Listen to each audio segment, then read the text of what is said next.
मंगलम भगवान वीरो मंगलम गौतमगणी मंगलम कुंद कुंडली जैनुस्तु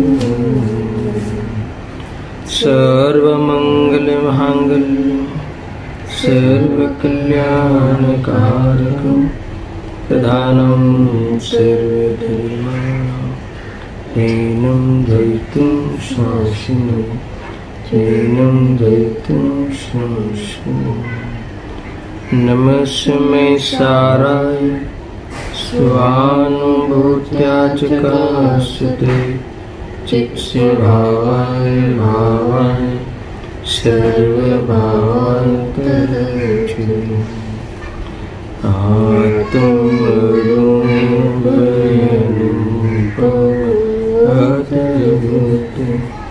याहि भवसिन्धुतरो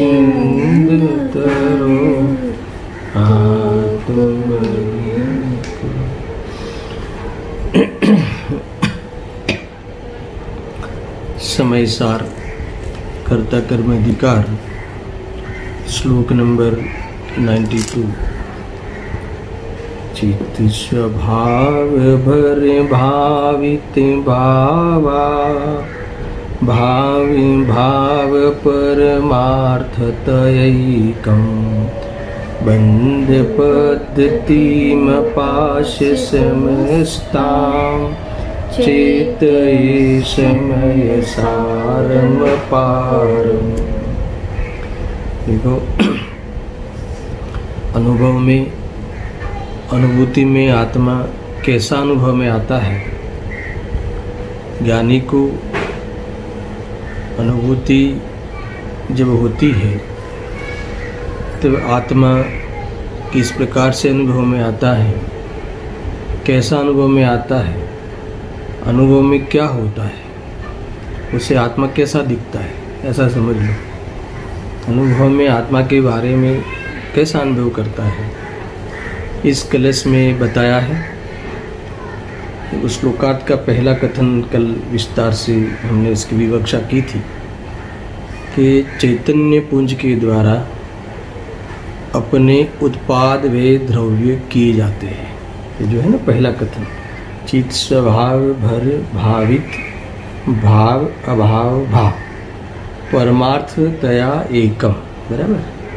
यानी चित्त स्वभाव भर, चैतन्य भाव के पुंज, चैतन्य पुंज के द्वारा भवाय छे, શું ભવાય છે? अपने ही उत्पाद वे द्रव्य भवाय छे, कराय छे, किए जाते हैं। ये बात बताई थी। और राग जो है, शुभाशुभ भाव है, वह उसके द्वारा अर्थात उस भाव के द्वारा ये आत्मा के जो उत्पाद वे द्रव्य उसके द्वारा नहीं किए जाते। यानी आत्मा में उत्पाद वे द्रव्य में निर्मल पर्याय उत्पन्न होती है, तो वह निर्मलता अथवा वह जाननपना वह राग के कारण नहीं किए जाता, राग के कारण नहीं होता, विकल्प के कारण नहीं होता। एक तो ये बात ली थी, दोनों साइड से समझना। और दूसरा, रागादि भाव स्वयं आत्मा के उत्पाद वही द्रव्य नहीं है, चैतन्य पुंज के उत्पाद वही द्रव्य नहीं है। ये बात कही थी ना। और दोनों एंगल देखना, रागादि भाव के द्वारा चैतन्य के उत्पाद वे द्रव्य नहीं होते एक, और चैतन्य पुंज के द्वारा रागादि भाव का उत्पाद वे द्रव्य नहीं होता है ना। ये बात कही थी। रागादि भाव रूप आत्मा ही पिंडमता है, ना नहीं है उसका। स्वभाव दृष्टि से देखा जाए तो चैतन्य पुंज के द्वारा जो उत्पाद वे द्रव्य किए जाते हैं वो अपने ही किए जाते हैं, दूसरे भाव के, विभाव भाव के, अन्य भाव के, पर भाव के नहीं किए जाते। ये बात खास इसमें आई थी। मूल बातें हैं कि यानी उत्पाद वे द्रव्य में, इस कथन से हमें क्या सीखना था, किस प्रकार से अनुभव करता है। वस्तु का स्वरूप परमार्थ से ऐसा है, परमार्थ से वस्तु का स्वरूप कैसा है, चैतन्य पुंज के द्वारा अपने, बराबर ध्यान रखना, अपने उत्पाद वे द्रव्य किए जाते हैं। तो इसका अर्थ ये लिया था कि यानी उत्पाद वे द्रव्य में चैतन्य को देखो। मूल बात है, इसका अगर सरल अर्थ करें तो उत्पाद वे द्रव्य में, क्यों? क्योंकि चैतन्य के द्वारा किए जाते हैं, चैतन्य के द्वारा ही अपने उत्पाद वे द्रव्य किए जाते हैं। तो जब चैतन्य के द्वारा किए जाए, है ना, सोने के द्वारा गहने बनाए जाए, अर्थात सोने के गहने बनाए जाए, तो उस गहने में क्या होगा, सोना ही होगा, बराबर। वो गहने कैसे होंगे, सुवर्णमय ही होंगे। ऐसे चैतन्य के द्वारा उत्पाद वे किए जाए, चैतन्य पुंज के द्वारा अपने उत्पाद वे द्रव्य किए जाए, तो उस उत्पाद वे द्रव्य में कौन होगा, उस परिणामन में कौन होगा, चैतन्य ही होगा। उसमें चैतन्य को देखो, ये यहाँ कहते हैं। अगर चैतन्य को देखते हैं, जिस जीव ने, अर्थात अनुभूति वाले जीव ने, स्वानुभूति वाले जीव ने उस उत्पाद वे द्रव्य में, चैतन्य के पुंज के उत्पाद वे द्रव्य में जब चैतन्य को देखा, उसमें चैतन्य ही दिखता है, ऐसा देखा, तो फिर स्वभाव की दृष्टि होगी। मूल बात ये है, उससे क्या होगा, स्वभाव की दृष्टि होगी। कुल मिला के इसको ये समझना है कि यानी विशेष ज्ञाकारों का, फिर से समझना इस बात को, ये अनुभव की एक बहुत विशेष पद्धति है कि आप चैतन्य के पुंज के द्वारा उत्पाद वे द्रव्य किए जाते हैं। तो इसका अर्थ ये हुआ, इसीलिए जिसको ऐसे परमार्थ की खबर पड़ गई है, जिसे ऐसे परमार्थ ख्याल में आ गया है, परमार्थ ख्याल में आ जाना, इसका अर्थ है कि उस उत्पाद वे द्रव्य में चैतन्य को देखना। अगर उसको चैतन्य को देखेगा तो उसको स्वभाव की दृष्टि हुए बिना नहीं रहेगी। क्यों ऐसा, किस विधि से? क्योंकि इसमें जो ज्ञाकार बनते हैं, इस उत्पाद वे द्रव्य के, चैतन्य के उत्पाद वे द्रव्य में, उस ज्ञान स्वरूप के उत्पाद वे द्रव्य में जो ज्ञाकार बनते हैं, वो क्या हो जाएंगे, तिरोभाव हो जाएंगे। उसके प्रति ध्यान नहीं जाएगा, क्योंकि वो जो चैतन्य के उत्पाद वे द्रव्य में चैतन्य जब दिखता है, उसका एहसास होता है। समझ में नहीं, बराबर ध्यान रखना। तो विशेष में जो ज्ञाकार रूप ज्ञान होता है, तो ज्ञाकार के प्रति लक्ष्य नहीं रहता, ज्ञाकार के प्रति अब कोई इष्ट अनिष्ट की कल्पना नहीं होती, उस ज्ञाकार के प्रति कोई अपना प्रयोजन भाषित नहीं होता। इसका नाम तिरोभाव होगा। जैसे वो तिरोभाव होगा, इसको और विस्तार से कहे तो संपूर्ण जो ज्ञाकार ज्ञान है, उसके आदि मध्य अंत में एकमात्र ज्ञान रूप ही नजर आएगा, है ना। मैं जहाँ भी देखूँ तो मुझे ज्ञान नजर आए। कोई भी ज्ञेय दिखे, है ना, तो ज्ञान देखना।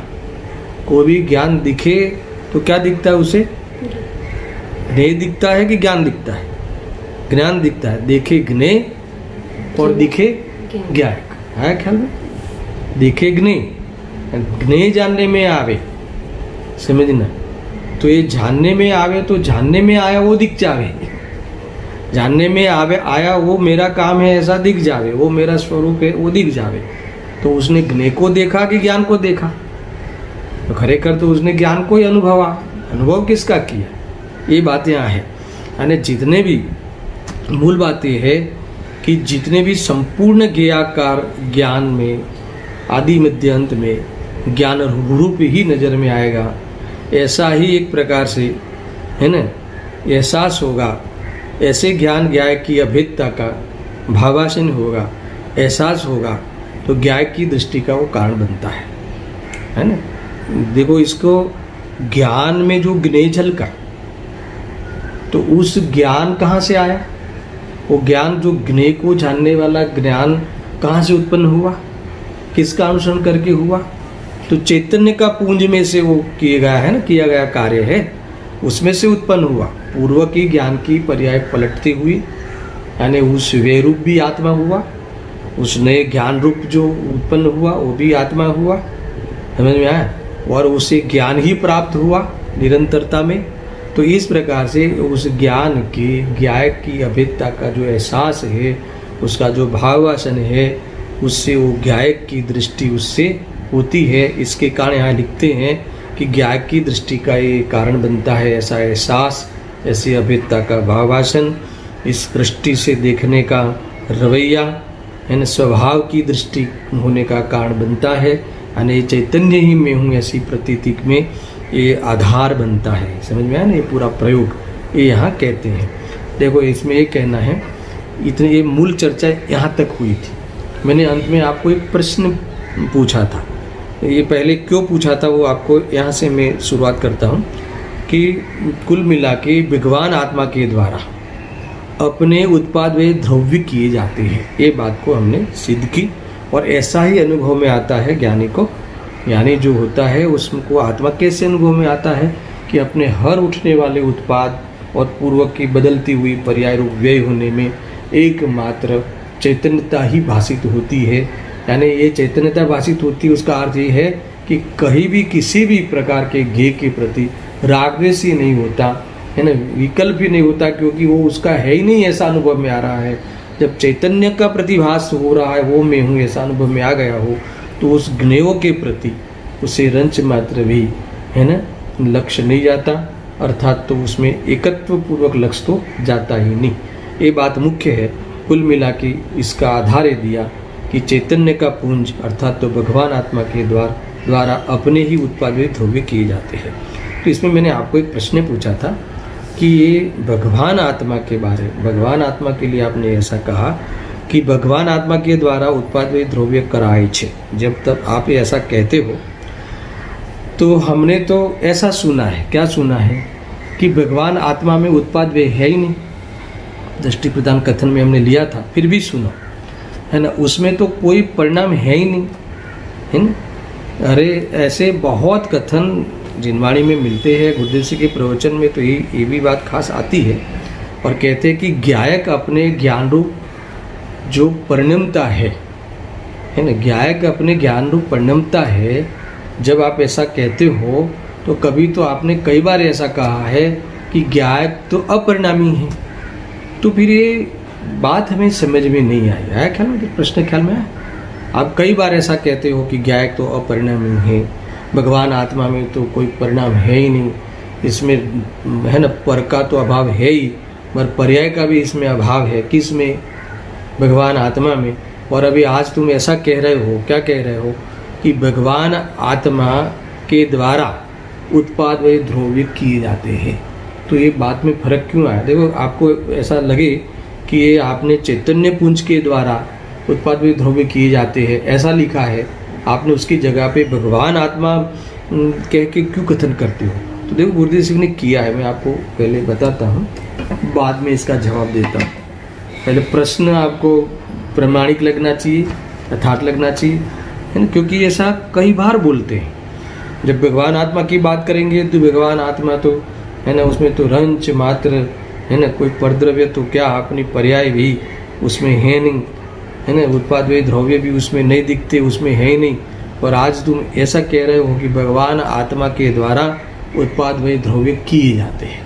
तो ये 18वीं बार के प्रवचन है, उसमें पहले 2 पैराग्राफ में भगवान आत्मा कह के गुरुदेव सिंह ने इस बात की पुष्टि की है। बाद में उस प्रश्न का उत्तर मैं देता हूँ, कई बहुत कुछ काम में आएगा। देखो, सुन कहूँ आत्मा चित्त स्वभावनो पुंज छे, बराबर। अब यहाँ ध्यान रखो, उसको ढूंढो मत। आत्मा चित्त स्वभावनो पुंज छे, एमा संसाરના વિકલ્પો નથી, બરાબર। ઉદય ભાવના વિકલ્પોથી માંડીને જગતની બીજી બધી ચીજોથી રહિત आत्मा चित्त स्वभावનો पुंज છે। चित्त स्वभाव का पुंज का अर्थ हो गया कि इसका विज्ञान घन है आत्मा। त्रिकाली भगवान आत्मा भी विज्ञान घन है, यानी उसका अर्थ यह है कि ज्ञान का घन पिंड है, इसमें और कुछ नहीं है, और कुछ नहीं है। इसका अर्थ कि इसमें कोई विकल्प आदि राग आदि नहीं है, इसमें कोई भी पर्याय भी नहीं है, ऐसा ले लेना। अब क्या कहते हैं, તે ચૈતન્ય પુંજ વડે એટલે अब देखो यहाँ से जो मैं बात कह रहा हूँ, ત્રિકાળી જે ચીજ છે એના વડે પોતાના ઉત્પાદ વ્યય અને દ્રવ્ય ભવાય છે, કરાય છે, એમ કહે છે. अब फिर से पुनः कहते हैं, त्रिकाળી ज्ञायक चैतन्य स्वभाव भावरूप જે પરમાત્મા તેના વડે નવી અવસ્થા જે ઉત્પન્ન થાય તે ઉત્પાદ, જૂનીનો અભાવ થાય તે વ્યય અને ટકી નહીં રહે તે ધ્રુવ સ્વભાવ અનુભવાય છે, कराय છે. बराबर. फिर से बताता हूँ कि भगवान आत्मा दूसरे पैराग्राफ में देखो. भगवान आत्मा डायरेक्ट लिखते हैं, भगवान आत्मा चित्त स्वरूप चित्त स्वभावનો ભર એટલે चित्त स्वभावનો पुंज છે. पहले भगवान आत्मा को स्थापना कर दी, बराबर है. भगवान आत्मा कैसा है? चैतन्य का पुंज है, चैतन्य से भरा हुआ है. एम भगवान आत्मा चित्त स्वभावનો ભર એટલે चित्त स्वभावનો पुंज છે. તે चित्त स्वभावના પુંજ વડે यानी भगवान आत्मा वड़े પોતાના ઉત્પાદ વે દ્રવ્ય કરાય છે. है ना. विकल्प ने करवो पण નથી, टाळवो पण નથી, क्योंकि विकल्प उसके द्वारा होता ही नहीं, उसका उत्पाद वे द्रव्य है ही नहीं, और विकल्प से अपने उत्पाद वे द्रव्य है ही नहीं. समझ में आया ना. आत्मा के चैतन्य पुंज के भगवान आत्मा के उत्पाद वे द्रव्य है ना, न विकल्प के कारण है और न विकल्प आत्मा का उत्पाद वे द्रव्य है. तो इस प्रकार से मुझे तो यहाँ ये प्रश्न के लिए मैंने बात खोली कि भगवान आत्मा के द्वारा अपने क्या करने में आता है? उत्पाद वे द्रव्य किए जाते हैं, कराए छे. तो भगवान आत्मा तो कुछ करता ही नहीं, वो तो अकर्ता है, अपरिणामी है. तो आपने भी ऐसा भगवान आत्मा के द्वारा कराए छे, ये बात को यहाँ क्यों रखी? यानी मेरा एक जनरल प्रश्न है. आपको हर प्रवचनों में ये बात ख्याल में आएगी कि एक बार भगवान आत्मा की जब महिमा करते हैं तो ये सारे विकल्पों से पर है, उत्पाद व्यय से भी रहित हैं, ये सारी चीज़ें आप कहते हो. और जब कभी कभी आप यही कहते हो कि ज्ञान द्वारा तो है ना પોતાનું જ્ઞાન પરિણામન થાય છે, उससे अन्य कुछ नहीं होता, तो ये दोनों में कंट्रोवर्सी विरोध दिखता है. तो ये बात का क्या मीनिंग है, इसमें कैसे समाधान करें? तो देखो मैं एक एक पॉइंट मैंने यहाँ नोट्स भी किए हैं, आपको बहुत आनंद आएगा. देखो सबसे पहले क्यों ऐसा कहते हैं? ज्ञायक ज्ञान रूप पद में छे, ऐसा क्यों कहते हो कि जबकि ज्ञायक तो अपरिणामी है, बराबर है. तो दोनों बातें सिद्ध होगी. क्या उसका अर्थ है समझना. ज्ञान ज्ञायक में से आता है, पर में से नहीं आता, ये बताना है ना. तब ये कहेंगे है ना कि ध्रुव में कोई पर्याय है ऐसा अर्थ नहीं निकलता. इसका अर्थ ज्ञायक में कोई पर्याय है ऐसा अर्थ नहीं निकलता. यानी ज्ञान कहाँ से होगा? कि जिसमें ज्ञान गुण होगा, कि जो ज्ञायक होगा उसमें से ज्ञान आएगा. सुनना बराबर है ना. वो कोई जड़ में से नहीं आएगा. इसीलिए बताना पड़ता है कि ज्ञायक ही ज्ञान रूप परिणमता है. समझ में आया. और दूसरा, और फिर अपने पे लेना है तो अपना ज्ञान, तुम्हारा ज्ञान तुम्हारे ज्ञायक में से, मेरा ज्ञान मेरे ज्ञान में से. तो आप कहोगे चलो ठीक है, ज्ञान जड़ में से नहीं आता, ज्ञायक में से आता है, तो फिर आप भी तो ज्ञायक हो, तो मेरा ज्ञान आप में से आ सकता है कि नहीं? आप ऐसा प्रश्न कर सकते हो. तो यहाँ कहते हैं ऐसा नहीं, अपना ज्ञान अपने ज्ञायक में से आता है, इसलिए अपना शब्द डाला है ना. वो भगवान आत्मा के द्वारा अपने उत्पाद में द्रव्य किए जाते हैं. अपना शब्द डालने का ये प्रयोजन है. ये डाला ना, देख लेना मूल में डाला है, ये लिखा है ना, चैतन्य पुंज वड़े पोताना ज, चैतन्य पुंज वड़े ज पोताना, जब भी शब्द डाला है, दूसरे के द्वारा नहीं, और चैतन्य के द्वारा यानी अपने भगवान आत्मा के द्वारा, मेरे ज्ञायक के द्वारा है, उसके द्वारा ही फिर अपने उत्पाद में द्रव्य ही किए जाते हैं, दूसरे के नहीं किए जाते. समझ में आया ना. यानी आपका ज्ञान भी मेरे में से नहीं आता. यानी दर्शन अभी आपको जो ज्ञान क्लियर हो रहा है, अभी जो ज्ञान स्पष्ट हो रहा है, कोई पदार्थ का यथार्थ ज्ञान हो रहा है, वो ज्ञान किसके द्वारा कराए छे, किसके द्वारा किया जाता है? बताओ. कि तुम्हारे द्वारा ही किया जाता है. अब मेरे द्वारा आपका ज्ञान क्लियर होता है, ये बात जूठी छे, निमित्तनी વાત છે, પરમાર્થ નથી, વ્યવહારની વાત છે, એને વાત કરવાની વાત છે, કહેવાની વાત છે, એમ છે. और निमित्त नैमित्तिक है ना संबंध. मैं समझाता हूँ बाद में भी क्या है निमित्त नैमित्तिकपना. और निमित्त नैमित्तिकपने से भी मानने में, उसमें भी कर्तापने का कल्पना करने में क्या दोष आएगा, सारी चीज़ें मैं आज थोड़ा क्लियर करूँगा. फिर श्लोक का जो है वो मैटर पढ़ते हैं. इतना ख्याल में है.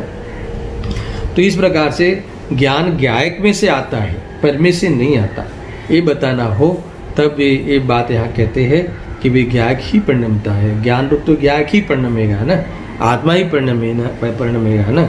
भगवान आत्मा में ही तो ज्ञान की शक्ति है, तो वो ज्ञान की शक्ति है, उसका ही अनुसरण करके ही तो ज्ञान होगा। कैसे होगा? नहीं तो परमे से नहीं होगा। समझ में आया ऐसा? और देखो उत्पाद व्यय द्रव्य वाली भी जो पंक्ति है ना, इसमें भी ये बात खुलती है कि उत्पाद व्यय द्रव्य युक्तम सत, ऐसा जो कहा ना, उत्पाद व्यय द्रव्य युक्तम सत, यानी उत्पाद व्यय द्रव्यों की एकता जो है वह त्रिकाली ध्रुव, त्रिकाली सत्ता को बताने वाला परिणाम है।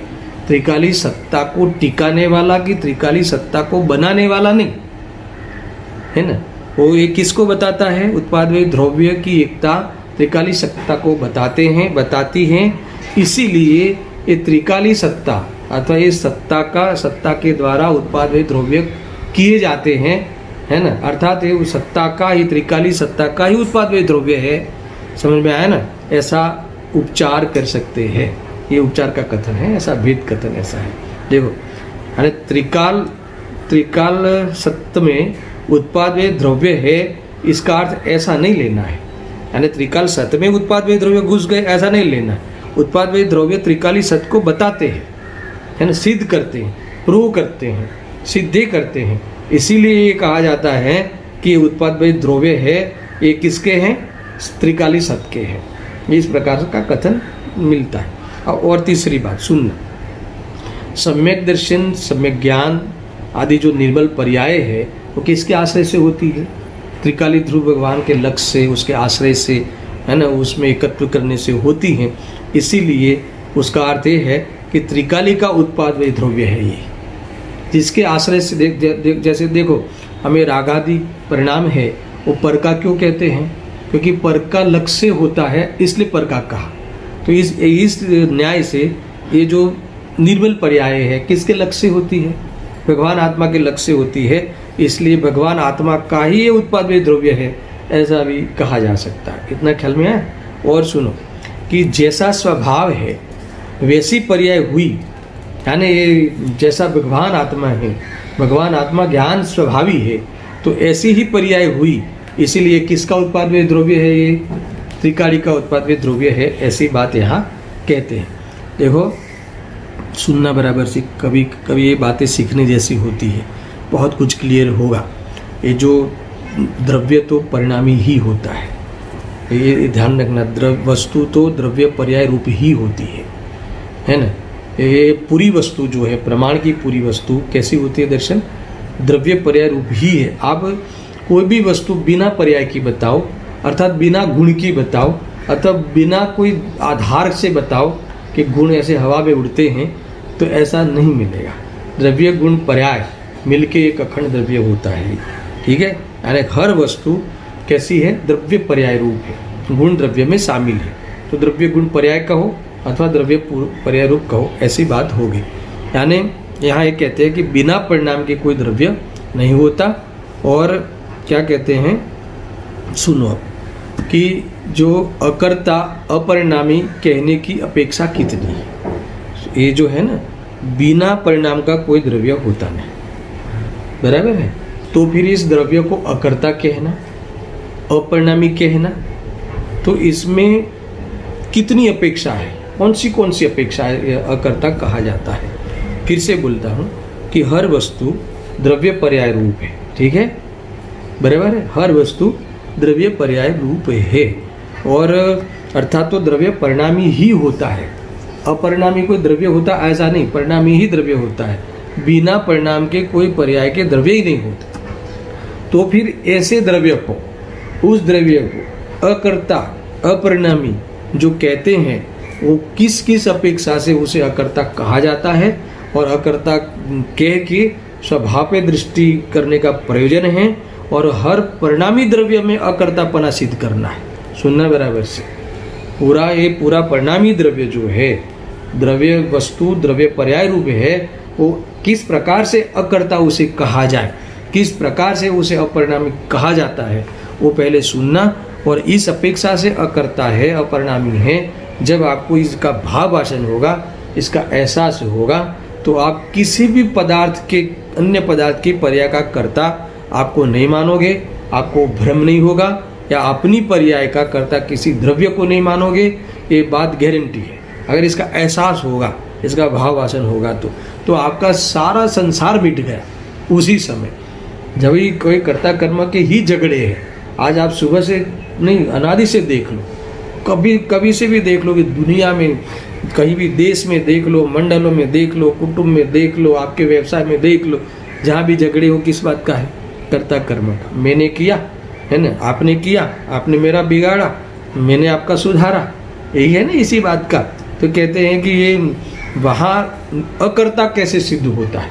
देखो मूल भाषा में ये एक द्रव्य दूसरे द्रव्य का कर्ता नहीं है, इसीलिए हर द्रव्य अकर्ता है। आपको परिभाषा में से ही अकर्ता का भावासन करा दूं। इसका अर्थ नहीं है कि पदार्थ कोई पर्याय का कर्ता ही नहीं है, अर्थात तो द्रव्य में पर्याय ही नहीं है, ऐसा अर्थ नहीं निकलना। अर्थात तो परिणाम है ही नहीं द्रव्य में, ऐसा अर्थ नहीं निकलता। और नहीं है तो किस प्रकार से नहीं है तो किस प्रकार से है, और होते हुए भी अकर्ता क्यों है, और जो अकर्ता दृष्टि प्रधानता की अपेक्षा अकर्ता क्यों है, सारी बातें मैं 5-6 पॉइंट में कवर करूंगा। पूरा प्रश्न ख्याल आया, भूमिका ख्याल आई प्रश्न की, समझ में आया कि नहीं? अभी मेरे ख्याल से आपको जवाब भी मिल गए होंगे, फिर भी सुनना, बहुत रसिक विषय है ना। अंदर में रस पकता है अपने स्वतंत्रता का, स्वाधीनता का, है ना। इसमें जोर आता है जब ऐसी चीज़ें समझते हैं, सत्य समझते हैं, तो अंदर में अपनी जो स्वाधीनता है, अपने वास्तव में वस्तु स्वतंत्र है, हर वस्तु स्वाधीन है ना। ये जैसे आया ना अभी बहुत लास्ट ये 40 क्या बोलते हैं लॉकडाउन, इसमें मोदी जी ने कहा ना आत्मनिर्भर बनो। क्या इसका अर्थ? स्वावलंबी बनो, आत्मनिर्भर है। कई बातें कही थी, देखो अध्यात्म के ही ये मैटर है सारी, मगर आत्मनिर्भर बनना क्या है, स्वावलंबन बनना क्या है, स्वावलंबन कैसे बना जाता है ना। नियंत्रण करो यानी अपने परिणामों में नियंत्रण लाओ। तो ये सब क्या है? ये सारी बातें आध्यात्मिक शब्द तो इन्होंने बोल दिए, मगर वो आध्यात्मिक भाव क्या है, आध्यात्मिक भाव क्या है, वो समझ में नहीं आने से, वो आत्मनिर्भरता का भाव आसन नहीं होने से वो अनुभव में नहीं आ सकता। ये वो अपने पास तो अपनी धरोहर है सारी बात, अपने पास तो ये इतनी ज़बरदस्त बात है कि आत्मनिर्भर ही कैसे बना जाए, है ना। इतनी ज़बरदस्त वस्तु है। देखो तो सबसे पहले प्रश्न ख्याल में आया ना, अपरिणामी क्यों कहते हो द्रव्य को? जब एक बात ये कहते हो कि द्रव्य तो परिणामी ही होता है, ऐसा कोई अपरिणामी द्रव्य हो तो बताओ विश्व में। तो फिर ये अध्यात्म ग्रंथों में, ये जो द्रव्यानुयोग के ग्रंथों में, गुरुदेव श्री के श्वासोश्वास में है ना अपरिणामी द्रव्य की बात आती है, और अकर्ता द्रव्य को कहने में वो बहुत प्रसन्न होते हैं।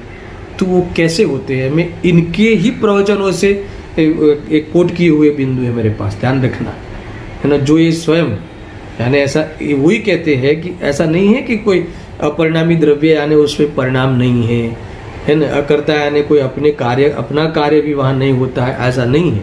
इसलिए मैंने इशारा तो कर दिया मूल में, भगवान महावीर की वाणी का आधार लेके मूल उपदेश है, पाया का उपदेश है जिन शासन का, कि एक द्रव्य दूसरे द्रव्य का कर्ता नहीं है ना। इसीलिए हर द्रव्य दूसरे द्रव्य का कर्ता नहीं होने से हर द्रव्य अकर्ता है। अरे इससे तो इतना बड़ा उपदेश मिल जाता है कि जब कोई द्रव्य किसी द्रव्य का कर्ता है ही नहीं, प्रकृति का नियम है, तो फिर कोई द्रव्य ने मेरा बिगाड़ा कि मेरा सुधारा कि मैं उसको देख लूंगा, कहाँ राग द्वेष होगा क्या राग द्वेष? तो ये है तो क्यों? तो फिर ये किए हैं, किसने किए हैं? तो क्या राग आदि मैंने स्वयं अपनी भूल से किए हैं। सुनना बराबर से, ये बात इसमें भी अकर्तापना कैसे घटित होता है, कितनी मतलब कि द्रव्यानुयोग की शैली जो है ना जबरदस्त है। मैं पढ़ता हूँ एक एक चीज़। देखो पहला पॉइंट है इसमें कि आत्मा अपने ज्ञानादि कार्यों का करता है, ठीक है, पर द्रव्यों के कार्य का कर्ता नहीं है। सुनना, आत्मा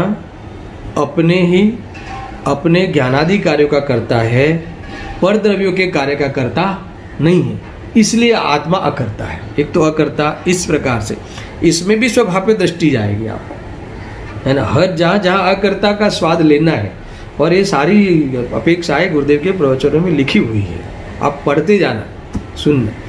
फिर अभी अपने कार्य में भी अपने कार्यों का करता है ना, दूसरे के कार्यों का करता नहीं है, इसलिए आत्मा उस अपेक्षा से अकर्ता है, बराबर है। और अपने कार्य में भी, अब अपने कार्य में आ जाओ, विभाव रूप कार्य का कर्तव्य रूप से करता नहीं है, ख्याल में आया ना।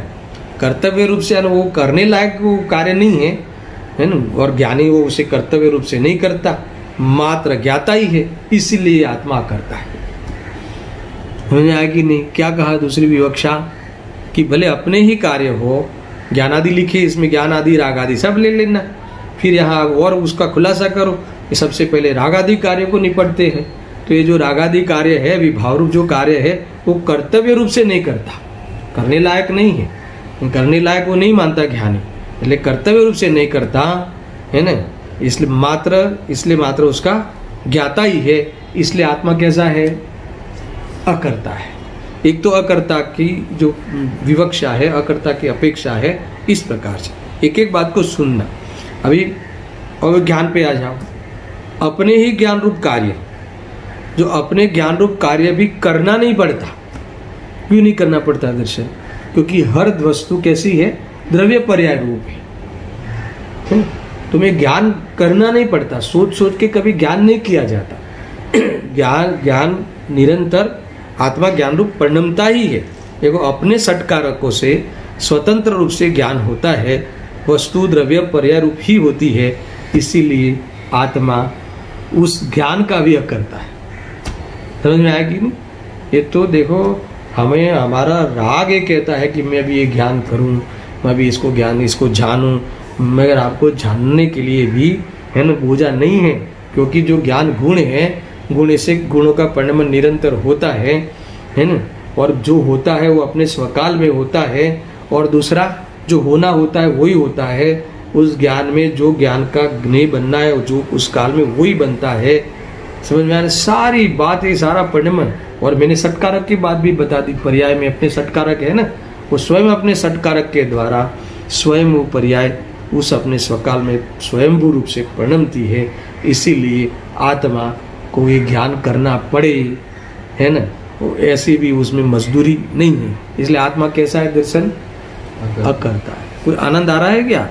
यानी इतना जोर है कि अकर्ता का कोई मतलब अकर्ता जहाँ जहाँ कहा है वो किस अपेक्षा? हमने अकर्ता का अर्थ मात्र जैसे ऐसे ले लिया ना कि पर्याय है ही नहीं, उस पोजीशन में नहीं जाना। अब पर्याय है ही नहीं, वो बात भी कैसे घटती हो मैं बताता हूँ थोड़ी देर में, है ना, बराबर से सुनना। अब स्वभाव कैसा है? स्वभाव जो है, ज्ञान आदि जो स्वभाव है वो कैसा है? त्रिकाली है। ज्ञान गुण त्रिकाली है, ठीक है ना। भले ज्ञान पर्याय नहीं उठती है, पर ज्ञान गुण वो स्वभाव, ऐसे सब गुण लेना। मैं ज्ञान गुण को भेद करके समझाता हूँ। ज्ञान गुण कैसा है? त्रिकाली है। फिर कैसा है? परिपूर्ण है।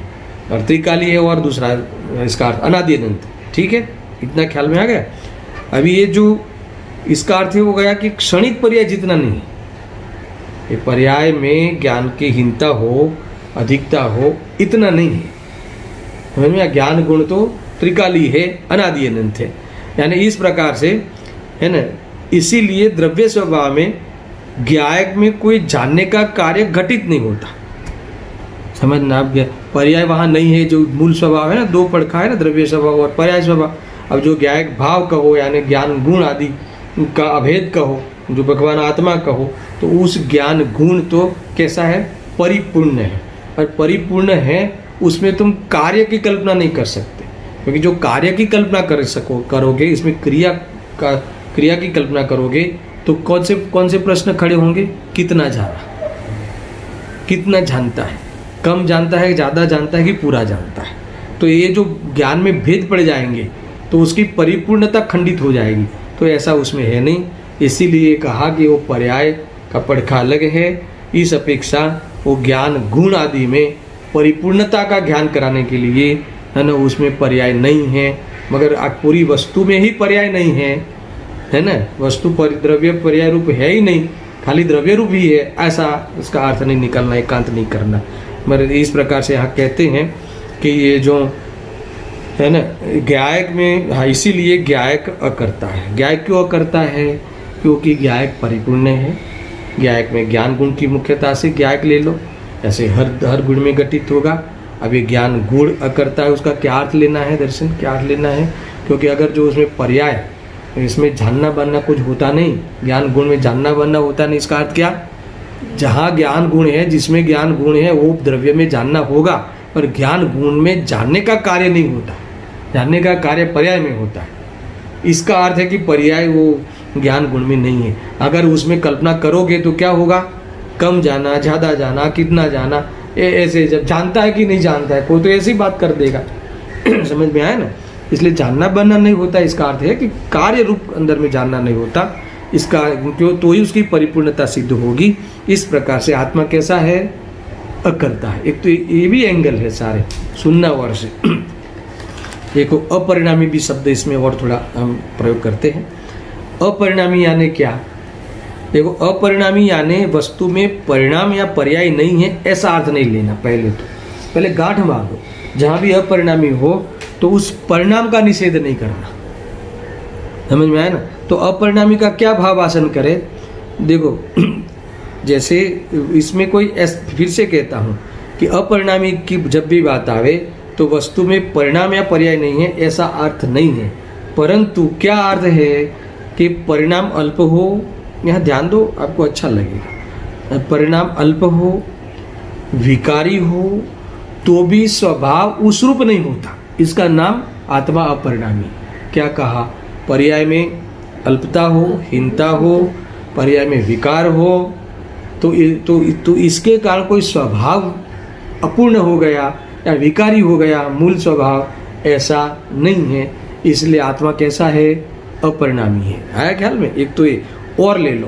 तथा पर्याय में पूर्णता आई, पर्याय में पूर्णता आई, इसीलिए स्वभाव पूर्ण हुआ, ऐसा नहीं है। समझ में आया ना? तुम पर्याय में पूर्णता नहीं थी तब भी पूर्ण था, और पूर्णता उसको देख कर, स्वभाव को अपना कर पूर्णता तुमने प्रकट कर ली, इसीलिए स्वभाव पूर्ण है, ऐसा भी नहीं है ना। इसलिए भगवान आत्मा कैसा है? अपरिणामी है। किस प्रकार से, कहाँ किस प्रकार से अपरिणामी अकर्ता कहा है, और इसका अर्थ कहीं भी द्रव्य वस्तु, जो वस्तु है वो द्रव्य पर्याय रूप है, इसमें कभी भूल नहीं करना। और मगर उस पदार्थ को किस प्रकार से देखा जाए, किस प्रकार से उसके अकर्ता, उसके स्वाधीनता का पर्याय होते हुए भी, अरे परिणाम में विकार होते हुए भी, विकार का अभाव होते हुए भी, इस किस प्रकार से अकर्ता का स्वभाव का स्वाद आ सकता है ना।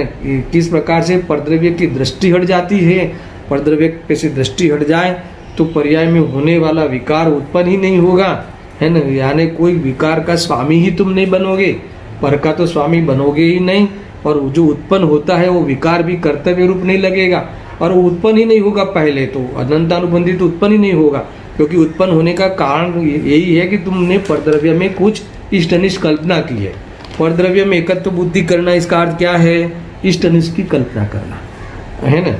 कोई भी पदार्थ को, पदार्थ के कारण मेरा बुरा होता है, अर्थात किसी पदार्थ के द्वारा मेरा अच्छा होता है, कभी इसी पदार्थ के द्वारा मेरा बुरा हुआ था, कभी इसी पदार्थ के द्वारा मेरा अच्छा भी होता है, यानी कोई इसकी कल्पना का, है ना, ये सारा मतलब ये ठिकाना ही नहीं है। आया ख्याल में? तो ये परद्रव्य के बारे में जो इस प्रकार की मान्यता थी वो निकल जाए तो उसकी पर्याय में कहाँ आने वाला है ये सब। तो ये करता है ही नहीं, ये बात ख्याल में आ जाए तो राग द्वेष खत्म हो जाएंगे, अनंतानुबंधी वाले, है ना। फिर जो अल्प होते हैं तो वो तो कर्तव्य रूप है ही नहीं। इस प्रकार से अकर्ता ज्ञानी रहता है, ज्ञाता ही रहता है। कितनी बातें आई, आपको कुछ बात समझ में आ रही है कि भारी पड़ रही है? ये लास्ट पॉइंट वाला ख्याल में आया कि भाई जो ज्ञानी की जब परद्रव्य में से एकत्व बुद्धि हट गई, दोनों की भिन्नता भाषित हुई, विश्व में कोई इष्ट अनिष्ट होता ही नहीं है, अपनी और परद्रव्य की परिपूर्णता का ख्याल आ गया, तो फिर एकत्व बुद्धि वाला, जो एकत्व बुद्धि को लेके इष्ट अनिष्ट की कल्पना करते हुए जो राग आदि भाव होते थे वो तो उत्पन्न ही नहीं होंगे। स्वभाव की दृष्टि हो गई, अकर्ता स्वभाव की दृष्टि हो गई। समझ में आया कि नहीं? अकर्ता स्वभाव के आधार से पूरी स्वभाव की दृष्टि हो गई, समझ में सम्यक दृष्टि हो गया, उसकी दृष्टि सम्यक हो गई, है ना, श्रद्धा में से मिथ्यापना निकल गया, इसीलिए मिथ्यात्व के सहित होने वाला राग द्वेष तो रहा ही नहीं। अभी जो राग का कहोगे कि राग द्वेष तो रहता है ना, थोड़ा तो राग द्वेष अभी बचा है, तो ये कहते हैं कि जो थोड़ा भी राग द्वेष बचा है ना, वो उसको यहाँ मैंने कहा था ना दूसरे वाले पॉइंट में, कोई भी भाव रूप कार्य का कर्तव्य रूप से करता नहीं है, यानी उसे करने लायक तो भाषित ही नहीं होता, वो होते हुए भी वो अपना स्वभाव नहीं समझता, उससे कोई अपना प्रयोजन की सिद्धि नहीं मानता, इसीलिए वो वास्तव में पराया ही उसको लगता है। इस प्रकार से उसका भी ज्ञाता दृष्टा रहता है, यानी हुआ। इतनी अद्भुत बात है। अभी लास्ट बात जो मैं करता हूँ इस प्रश्न के जवाब में, देखना भी बहुत गजब की बात है। कभी ऐसा भी कथन मिलता है, कैसा कथन मिलता है कि ज्ञान की पर्याय पर में से तो आती नहीं, सुनना, पर ज्ञान गुण में से भी नहीं आती, समझ में? यानी पर्याय की स्वतंत्रता की घोषणा है। ज्ञान गुण में से नहीं आती, उसका अर्थ क्या? यानी ज्ञान गुण को करनी पड़े ऐसी व्यवस्था ही नहीं, बीच में आ ही गया भाव तो, पर कभी कभी ऐसा सेपरेट कथन मिलेगा आपको, तो उसमें आपको ये भाववाचन होना चाहिए कि पर में से तो आती नहीं, पर ज्ञान गुण में से भी नहीं आती। एक पर्याय की स्वतंत्रता बतानी है, द्रव्य के गुण की स्वतंत्रता बतानी है ना, वो हर चीज की स्वतंत्रता इसमें घोषित हो जाती है। इसीलिए आत्मा कैसा है? अकर्ता सिद्ध हुआ, यानी आत्मा का आत्मा में तो कुछ करना ही नहीं है और अपने में भी कुछ करना नहीं है। अपने में अनुभूति करनी है कि नहीं करनी है? दर्शन नहीं तो कहते हैं कि अनुभूति स्वरूप भगवान आत्मा अनुभूति में आ ही रहा है, जानने में आ ही जा रहा है, अनुभूति भी नहीं करनी है। मरे तो फिर क्या करना है? भूल जो हो गई वो सुधारनी है। ये जो अनुभूति हो रही है, ये ज्ञानानुभूति हो रही है, वो अनुभूति है, वही मैं हूँ, इतनी अनुभूति करनी है। समझ में आया ना? बस यही पुरुषार्थ है, यही वास्तव में करने लायक कार्य है, समझ में? बाकी अनुभूति आने, जो अनुभूति स्वरूप भगवान आत्मा अनुभव में आ रहा है, वो कौन सी अनुभूति की बात है? ये कोई मोक्ष मार्ग वाली अनुभूति नहीं, अनुभूति यानी जानने में आ रहा है, अनुभव यानी जानने में आ रहा है। ये जो जानने में आ रहा है वो ज्ञान की अनुभूति है। आपको पेट में दर्द हुआ है तो ज्ञान में आया, तो ये ज्ञान की अनुभूति है कि पेट के दर्द की अनुभूति है? तो ये ज्ञान की अनुभूति है, ज्ञान का परिणाम है। वो ज्ञान की अनुभूति है, वो मैं हूँ, ये ज्ञानानुभूति है, वो आत्मानुभूति है, ऐसी वो अनुभूति है, वो आत्मानुभूति है। ये अगर ख्याल में आ जाए, है ना, तो अच्छे दिन आ जाए, समझ में आया कि नहीं? तो ही वास्तव में संसार का अंत आ जाए। इतनी बात मुझे यहाँ कहनी थी, मूल बात तो ये थी। देखो अभी मैं इस श्लोक की जो बात है आगे मैं ये समाप्त करने जा रहा हूँ। श्लोक कहाँ से उठा था ये? कि वो आत्मा अनुभवाय छे, है ना, ते आत्मा आवो अनुभव करे छे। कौन? ज्ञानी। किस प्रकार का अनुभव करता है आत्मा को? कि ये जो चैतन्य के पुंज के द्वारा अपने ही उत्पाद वे किए जाते हैं, चैतन्य के ही द्वारा अपने उत्पाद वे द्रव्य किए जाते हैं, इसलिए राग की पर की कोई अधीनता है नहीं। राग ज्ञान में आने पर भी राग के प्रति कोई भी कर्तृत्व की भावना, एकत्व की भावना का भाव नहीं आता। इस प्रकार से वो अनुभव करता। और सुनना, चित्त स्वभावना पुंज वडे પોતાના ઉત્પાદ વ્યય અને દ્રવ્ય ભવાય છે, કરાય છે, એવું જેનું પરમાર્થ સ્વરૂપ હોવાથી જે એક છે એવા। कैसा है? एक है यानी क्या? एक का अर्थ शुद्ध है। अब ये शुद्ध हुआ ना, जो उत्पाद वे द्रव्य कराए छे, कोना द्वारा? चैतन्य पुंज के द्वारा। कौन किसके किए जाते हैं? अपने किए जाते हैं। किसके नहीं किए जाते? राग द्वेष के नहीं किए जाते। ऐसा जिसको अनुभव में आया, इसके द्वारा ज्ञान ही उत्पन्न होता है चैतन्य में से, ऐसा जिसने देख लिया वो कभी राग का स्वामी नहीं बनता, है ना, राग रूप हो गया ऐसा अनुभव नहीं करता, उस अपने को शुद्ध ही अनुभव करता है। ये एक छे एवा अपार समय सार ने, ऐसे अपार समय सार। अपार समय सार इसका अर्थ क्या दर्शन? यानी जिसमें न शक्तियों का अंत है, यानी ये जिसने अपनी शक्ति को देख लिया, अपनी चैतन्य शक्ति के द्वारा त्रिकाल सत्य को देख लिया, त्रिकाल सत्य को देखते हुए अपने प्रभुता का अनुभव कर लिया। सुनना, प्रभुता का अनुभव करते करते, है ना, अपनी सच्चित्व शक्ति का अनुभव कर लिया। कितनी बात है, समझ में आया कि नहीं? सारी शक्ति का इसमें घटित हो सकता है, क्योंकि अनुभव में तो सारी शक्तियां उछलती है ना। फिर से सुनना बराबर से कि चित्त स्वभावना पुंज बढ़े, चैतन्य पुंज के द्वारा अपने ही उत्पाद वे द्रव्य भवाय छे, कराय छे, એવું જેનું પરમાર્થ સ્વરૂપ હોવાથી આવું પરમાર્થ સ્વરૂપ જેને અનુભવમાં આવે છે એ અહીંયા એક છે એવો અનુભવ કરે છે, એક છે આને શુદ્ધ છે એવો અનુભવ કરે છે। यानी कभी भी ये संयोग में शरीर जो जानने में आवे फिर भी वो अपना भाषित नहीं होता, ऐसा भेद ज्ञान की शक्ति जिसके खिल गई है, ज्ञान की सम्यकता खिल गई है, तो स्वच्छता खिल गई, अपनी त्रिकाल सत्ता का अनुभव आ गया है ना, कि अपनी प्रभुता ख्याल में आ गया, अपने ऐश्वर्यपना ख्याल में आ गया, ये सारा इस प्रकार से ख्याल में आया ना, अनुभव में आ गया। तो ये प्रकार से अपार समय सारने, अपार यानी जिसमें न शक्तियों का अंत है न जिसमें वस्तु का अंत है, ऐसा समय सार यानी शुद्धात्मा में ही हूँ ऐसा अनुभवाय छे, आत्माना बारामा आम अनुभवाय छे, ऐसा अनुभव करता हुआ है ना, सुनना बराबर बीच में कर्म की बात ले आए, ऐसा समय सारने हूँ समस्त બંધ પદ્ધતિને દૂર કરીને અર્થાત કર્મના ઉદયથી થતા સર્વ ભાવોને છોડીને અનુભવું છું, ऐसे समय सार को अनुभव करता है।